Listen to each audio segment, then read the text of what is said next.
Hello दोस्तों, welcome back to my channel knowledgeable brain. और आज हम इस वीडियो में डिस्कस करने वाले हैं रोहिंटन मिस्ट्री की नॉवल फैमिली मैटर्स के बारे में। दोस्तों, मैंने पहले भी इस पर वीडियो बनाई है, लेकिन आज हम इसको और डिटेल में पढ़ेंगे। और साथ ही साथ मैंने रोहिंटन मिस्ट्री के लाइफ और करियर के बारे में ऑलरेडी अपने चैनल पर वीडियो बनाई है, आप जाके देख सकते हैं। वीडियो ढूंढने में कोई दिक्कत आए तो आप प्लेलिस्ट में जाके इंडियन लिटरेचर की वीडियो को देख सकते हैं। दोस्तों, फैमिली मैटर्स अपीयर्ड हुई थी 2002 में। इस नॉवल में रोहिंटन मिस्त्री ने पारसी फैमिली के पर्सनल स्ट्रगल्स को दिखाया है जब वो मुंबई में रहते हैं। रोहिंटन मिस्त्री खुद भी पारसी फैमिली से बिलोंग करते हैं। उन्होंने एक्सप्लोर किया है लार्जर इश्यूज को जो पारसी पीपल फेस करते हैं। पारसी लोग ज़ोरोस्ट्रियन कम्युनिटी का पार्ट है जो इंडिया में सेटल हो गए थे फ्रॉम मॉडर्न डे ईरान से अराउंड 10th सेंचुरी। इनफैक्ट मिस्त्री ने, क्योंकि वो खुद पारसी कम्युनिटी से बिलोंग करते थे, उन्होंने अपना एक बुक टूर भी कैंसिल कर दिया था जो यूएसए में था, जब उन्हें और उनकी बीवी को टारगेट कर रहे थे TSA at American airports. TSA मतलब ट्रांसपोर्टेशन सिक्योरिटी एडमिनिस्ट्रेशन। दोस्तों, इस नॉवल में टोटल 19 चैप्टर्स हैं। ये 3 जनरेशनल स्टोरी है जिसकी सेटिंग मुंबई है। ये नॉवल एक्सप्लोर करती है थीम जैसे पॉलिटिक्स, इंडिविजुअल आइडेंटिटी और एज एंड रिलेशनशिप को। इस नॉवल में जो स्टोरी है वो शिफ्ट होती है 2 अपार्टमेंट से, जिनके नाम है Chateau Felicity and Pleasant Villa. और इस नॉवल की ओपनिंग लाइन है a splash of light from the late afternoon. दोस्तों, चलिए अब इस नॉवल की स्टोरी को समझते हैं। इस नॉवल का जो प्लॉट सेंटर है वो घूमता है नरीमन वकील के और उनकी फैमिली के अराउंड। नरीमन वकील एक रिटायर्ड प्रोफेसर हैं इंग्लिश के, जो अपने स्टेप चिल्ड्रन जल और कोमी के साथ अपने अपार्टमेंट में रहते हैं, जो कि शेट्यू फेलिसिटी में है। उनकी वाइफ थी यास्मीन, जिसकी कई साल पहले डेथ हो चुकी है। नरीमन की एक डॉटर भी है जिसका नाम रॉक्साना है, जिसकी शादी हो चुकी है और वो अपने पति के साथ, जिसका नाम यजद है, और अपने बच्चे मुराद और जहांगीर के साथ रहती है। दोस्तों, नरीमन वकील का 79th बर्थडे बना रही है उनकी स्टेप डॉटर कूमी, जो पार्टी को प्लान कर रही है। और नरीमन वकील इवनिंग वॉक के लिए बाहर जाते हैं। कूमी काफ़ी ज़्यादा थोड़ी कंसर्न है कि कहीं नरीमन वकील गिर ना जाए, क्योंकि नरीमन वकील जो है कई अर्ली साइंस दिखा रहे हैं पार्किंसन डिजीज़ के।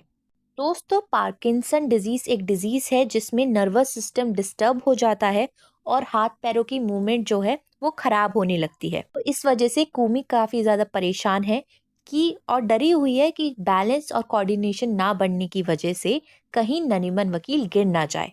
लेकिन नरीमन वकील उसकी बात नहीं मानते और वॉक के लिए चले जाते हैं और गिर भी जाते हैं, जिसकी वजह से उनके चोट लग जाती है। लेकिन वो फिर भी ठीक है, वो वापस आते हैं। और कूमी जो है कोशिश कर रहे हैं उन्हें समझाने की कि आप नाइट वॉक पे मत जाया करो, लेकिन नरीमन वकील उनकी बात नहीं सुनते। उनकी बर्थडे पार्टी ओवर होने के बाद भी नरीमन वकील दोबारा से वॉक पे चले जाते हैं और फिर से गिर जाते हैं, लेकिन इस बार वो अपना एंकल तोड़ लेते हैं। जल और कुमी उन्हें जल्दी से पारसी जनरल हॉस्पिटल ले जाते हैं, जहां पर डॉक्टर तारापोर उनके एंकल को सेट करके उसको कास्ट कर देती है। कुछ दिनों बाद नरीमन वापस अपने अपार्टमेंट आते हैं और कूमी अब उनके लिए एक पोर्टेबल कमोड लेकर आती है उनके बेडरूम के लिए। लेकिन नरीमन वकील को काफ़ी मुश्किलें हो रही होती है उसको यूज़ करने में, क्योंकि वो हिल डुल नहीं सकते। तो कूमी उस कमोड को रिप्लेस करके एक बैट पेन ले आती है उनके टॉयलेट के यूज़ के लिए। लेकिन अभी भी नरीमन वकील काफ़ी ज़्यादा स्ट्रगल कर रहे हैं। कूमी दूसरी तरफ ज़्यादा फ्रस्ट्रेटेड हो चुकी है, क्योंकि उसको सब कुछ क्लीन करना पड़ता है। ऊपर से नरीमन वकील उस पर चिल्लाते रहते हैं और कंप्लेन करते रहते हैं हर बात के लिए। दोनों ही स्टेप चिल्ड्रन जो हैं उनको नरीमन वकील एक बर्डन, एक बोझ लग रहे हैं। और कूमी अब याद करती है कि कैसे वो उसकी मदर को ट्रीट किया करते थे, जिसकी वजह से उसको एक बहाना मिल गया है नरीमन वकील से छुटकारा पाने के लिए। इनफैक्ट जल और कूमी उस अपार्टमेंट के ओनर भी बन चुके हैं, क्योंकि उन लोगों ने नरीमन से पेपर साइन करवा लिए होते हैं। ये मूव जो है लेटर लिंक होता है किंग लियर से, जिसने अपने किंगडम को अपने 2 अनग्रेटफुल डॉटर में डिवाइड कर दिया था। दोस्तों मैंने किंग लियर पर भी वीडियो बनाई है, अगर आपको वो वीडियो देखनी है, वो स्टोरी समझनी है तो आप जाके मेरे चैनल पर देख सकते हैं। इस किंग लियर का भी यहाँ पे लिंक दिया गया है इस नॉवल के अंदर।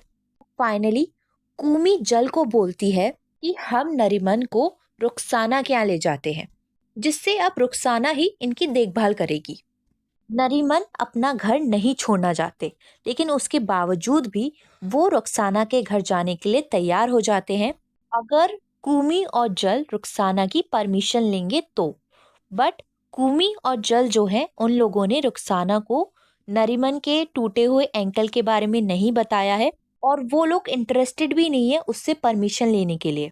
वो दोनों रुखसाना के यहाँ नरीमन को ले जाते हैं। रुखसाना के पास और कोई चॉइस नहीं होती, तो वो नरीमन वकील को अपने घर में बुला लेती है। अब रुखसाना का अपार्टमेंट दिखाया जाता है कि कितना छोटा सा अनकंफर्टेबल सा अपार्टमेंट है, जहाँ पर वो अपने पति और अपने 2 बच्चों के साथ रहती है।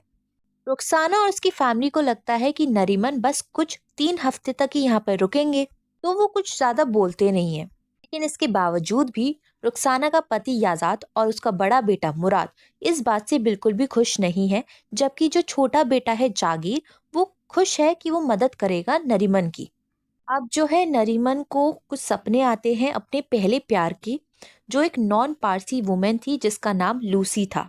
लेकिन उनकी फैमिली ने उससे शादी करने के लिए मना कर दिया था, क्योंकि वो दूसरे रिलीजन की थी। इस वजह से उन्हें अपनी इच्छा को मारना पड़ा और फिर यास्मीन से शादी करनी पड़ी, जो कि एक पारसी विडो थी, जिससे वो प्यार भी नहीं करते थे। वहीं अब दिखाते हैं कि रुखसाना की फैमिली कितनी परेशानियों से जूझ रही है, क्योंकि उनके पास पैसे नहीं हैं। और अब जब नरीमन यहाँ पर आ गए हैं घर में उनके, तो और भी दिक्कतें बढ़ गई हैं।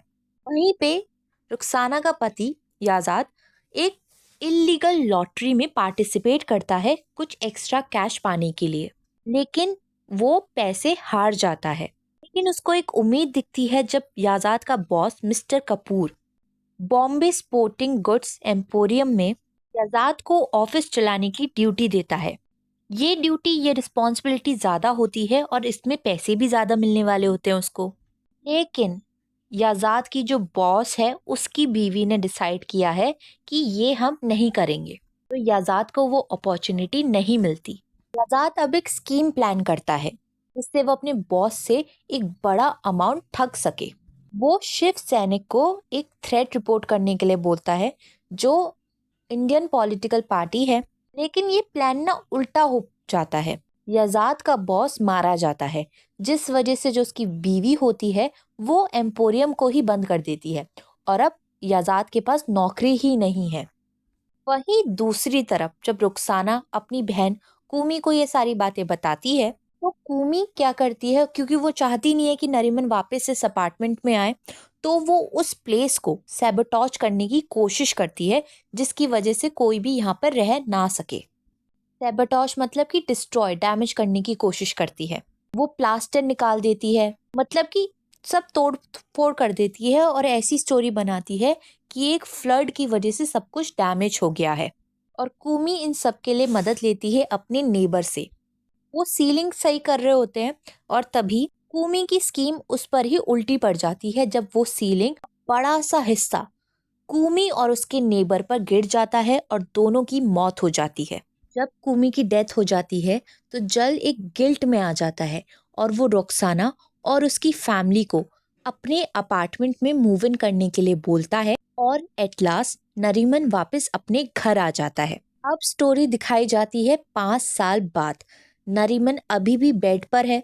उसका एंकल काफी टाइम पहले ठीक हो चुका है, लेकिन जो उसकी डिजीज थी, पार्किंसन डिजीज, वो थोड़ी एडवांस हो चुकी है, जिसकी वजह से वो मूव नहीं कर पाता और अपना ख्याल नहीं रख सकता। रुखसाना ने उसके लिए एक फुल टाइम नर्स अपॉइंट की है। वो भी गिल्टी फील कर रही थी कि वो उसका फुल टाइम केयर नहीं कर पाई, लेकिन वो उस नर्स को निकाल देती है जॉब से, क्योंकि उस नर्स ने नरीमन वकील पर, क्योंकि उसने गरम गरम चाय गिरा दी होती है। वहीं पे दिखाया जाता है कि याजाद, जो पहले एक रिलीजियस मैन नहीं था, उसने रिलीजन को ढूंढ लिया है। और फिर ये दिखाया जाता है कि मुराद, जो उसका बड़ा बेटा था, वो एक नॉन पारसी वुमेन को डेट कर रहा है, लेकिन याजाद उसको मना कर देता है, इनकार कर देता है कि ये पॉसिबल नहीं है, जैसे नरीमन के साथ हुआ था। और यहीं पे कहानी खत्म हो जाती है। दोस्तों, आई होप आपको स्टोरी समझ में आ गई हो। और वीडियोस देखने के लिए हमारे चैनल को लाइक करें, शेयर करें और सब्सक्राइब करना ना भूलें। अगली बार फिर मिलेंगे एक और नई वीडियो के साथ। Thank you for watching this video.